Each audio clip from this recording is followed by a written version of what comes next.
Friends, मैं doctor Manoj Lahoti, director सुयस hospital, senior gastroenterologist. आज हमने सुबह कैप्सूल एंडोस्कोपी के एक केस किया है सुयस हॉस्पिटल में। कैप्सूल एंडोस्कोपी एक बहुत ही बढ़िया टूल है जिसके द्वारा हम छोटी आंत की माइन्यूट से माइन्यूट जानकारी जो एंडोस्कोपी और कोलोनोस्कोपी के द्वारा संभव नहीं हो पाती है, वो हम कैप्सूल एंडोस्कोपी के द्वारा पता कर सकते हैं। छोटी आंत की जानकारी के लिए कैप्सूल एंडोस्कोपी बनी है। कैप्सूल एंडोस्कोपी के बारे में एक मिथ है कि कैप्सूल एंडोस्कोपी के द्वारा हम एंडोस्कोपी को रिप्लेस कर सकते हैं या कोलोनोस्कोपी को रिप्लेस कर सकते हैं। ऐसा नहीं है। अपर जीआई ट्रैक्ट के लिए एंडोस्कोपी और लोअर जीआई ट्रैक्ट के लिए कोलोनोस्कोपी ही बेस्ट टूल होता है डायग्नोसिस और ट्रीटमेंट के लिए। जबकि छोटी आंत के लिए, जो छोटी आंत करीब 15 से 20 फीट लंबी होती है, वहाँ पर एंडोस्कोपी और कोलोनोस्कोपी की रीच नहीं होती है। तो वहाँ की बीमारियों की डायग्नोसिस के लिए कैप्सूल एंडोस्कोपी एक बेस्ट टूल है। कैप्सूल एंडोस्कोपी के बारे में सबसे अच्छी बात यह है कि पेनलेस है और इसमें ना ही कोई इंजेक्शन लगता है, ना ही कोई एनेस्थीसिया देना होता है, और मरीज जो है वो एम्बुलेटरी होता है, मतलब चलता फिरता है, अपना डेली रूटीन कर सकता है और सब काम जैसा रोज करता है वैसा दिनचर्या वो पूरी कर सकता है।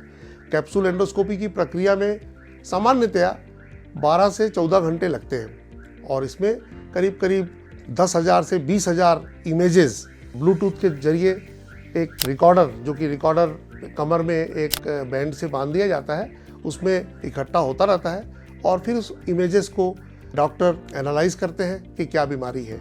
कैप्सूल एंडोस्कोपी उन व्यक्तियों को जरूर कराना चाहिए जिनकी एंडोस्कोपी और कोलोनोस्कोपी बार बार नॉर्मल आ रही है और छोटी आंत में बीमारी होने की आशंका हो, जैसे कि पेट पे बार बार दर्द हो रहा हो। Endoscopy, colonoscopy, ultrasound, CT scan सब कुछ नॉर्मल आ रहा है तो छोटी आंत की जांच के लिए कैप्सूल एंडोस्कोपी की जा सकती है।